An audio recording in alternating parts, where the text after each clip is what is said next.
Apolline Matin. Expliquez-nous. 7h55 sur RMC et RMC Découverte. Expliquez-nous, Nicolas Poincaré. Il y a un embouteillage monstre dans le canal de Suez. Un gigantesque porte-container qui s'est échoué.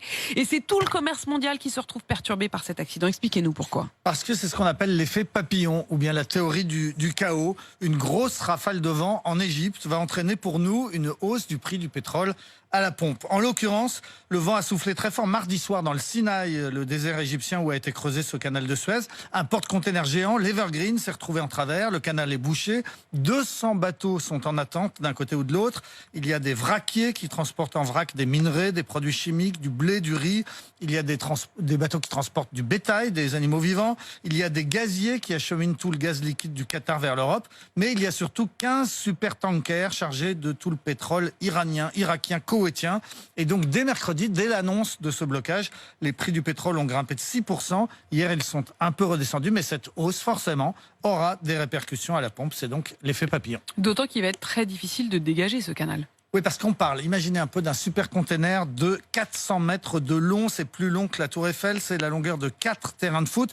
Plus long que la Tour Eiffel, mais surtout 22 fois plus lourd que la Tour Eiffel. Ce bateau et son chargement pèsent 220 000 tonnes. Hier, on a vu des images incroyables. Une grosse pelleteuse qui est venue essayer de dégager la terre autour de la proue du bateau qui est encastrée dans la rive. Mais cette pelleteuse, avec ses deux ouvriers égyptiens en gilet jaune, eh bien, elle apparaissait absolument minuscule, comme un jouet au pied de ce navire qui est haut comme un immeuble de 20 étages. 8 remorqueurs ont été acheminés sur place, mais ils ne sont pas assez puissants. Il va donc sans doute falloir décharger le navire pour l'alléger. Mais pour ça, on va avoir besoin d'immenses grues pour attraper un par un les 20 000 containers. Ça va durer plusieurs jours, au mieux plusieurs semaines, au pire. Et pendant ce temps-là, 12% du commerce maritime mondial est bloqué. Et oui, parce que ce canal, c'est le super raccourci entre l'Asie et l'Europe. Sans lui, eh bien, il faut faire le tour de l'Afrique en passant par le cap de Bonne-Espérance, tout au sud. C'est 9000 km et 15 jours de mer en plus. Tout ça va coûter très cher et faire monter les tarifs de tous les produits qui sont transportés, c'est-à-dire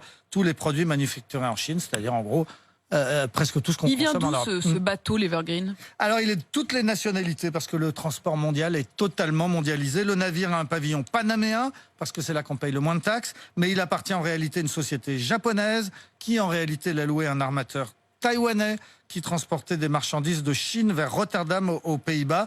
Toutes ces sociétés vont devoir payer des fortunes et leurs assureurs encore plus. L'Égypte va aussi accuser le coup parce que le canal est sa 3e source de revenus. Chaque jour de fermeture lui coûte 7 millions de dollars. Le canal de Suez, c'est la fierté de l'Égypte. Oui, surtout depuis que Nasser l'a nationalisé en 1956. Ce sont des paysans égyptiens qui l'ont creusé à la pelle. 1 million de travailleurs, dont environ 100 000 sont morts pendant les 10 ans du chantier dans les années 1860.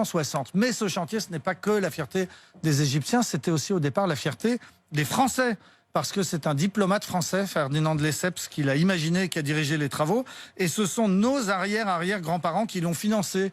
40 000 épargnants français ont participé à la levée de fonds à la Bourse de Paris. C'est un navire français qui l'a inauguré en franchissant le premier ce canal entre la mer Rouge et la Méditerranée, avec à bord l'impératrice Eugénie, la femme de Napoléon III. C'était un jour de gloire, c'était le 18 novembre 1869. Mais ensuite, les choses ont mal tourné pour les petits épargnants français parce que la première société d'exploitation du canal a fait faillite et les épargnants ont été ruinés, ils ont tout perdu. Le canal a ensuite été récupéré par les Anglais.